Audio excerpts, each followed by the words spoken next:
សួស្តីបងប្អូនទាំងអស់គ្នាថ្ងៃនេះរំលឹកមេរៀនចាស់ឡើងវិញគឺការជួសជុលដុំដេរបាទនេះជាដុំដេរ 300 បាទវាមានបញ្ហាដេរម្ដងដើមអត់ចឹងណាយើងដោះបាយគ្រឿងចេញមកអស់ហើយឆែកឃើញថានៅម៉ងដូចនេះវាមានបញ្ហាគឺវាចូលទឹកចូលអីហើយវាមានបញ្ហាឆេះវាមានអីចឹងណាហើយយើងដោះឆែកចេញមកគឺបដាងនេះវាមានបញ្ហាមួយខូចបាយគ្រាប់អស់នេះបាទហើយចំពោះស្ពាន់វាអស់អញ្ចឹងណាហើយយើងត្រូវការមើលឆែកមើលស្ពាន់ដូរអីវិញហើយនឹងដូរបដាងនៅក្បាលម៉ងដូចហ្នឹងហើយវាចូលទឹកវាមានបញ្ហាលាន់ផងតែមើលឆែកមើលសិនថាវាបដាងវាខូចបានគាត់ចឹងណា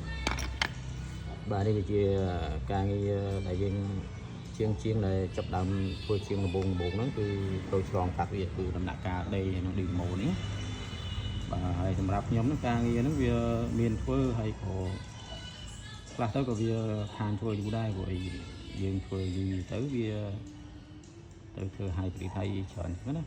ហើយការងារជួសជុលដំណេរឌីម៉ូនេះក៏មិនសូវជាបានធ្វើការងារដែរតែឥឡូវគឺបានទទួលការងារដំណេរ 300 នេះគឺធ្វើរំលឹកមេរៀនវាឡើងវិញហ្នឹងណាហ្នឹងហើយអរគុណចំពោះបងម្ចាស់ឡានហើយនឹងបងប្អូនអស់ដែលតាមដានវីដេអូខ្ញុំហើយនឹងតែជួយផ្ដល់ការងារធ្វើអញ្ចឹងណាបាទអរគុណច្រើនបងប្អូនអរគុណ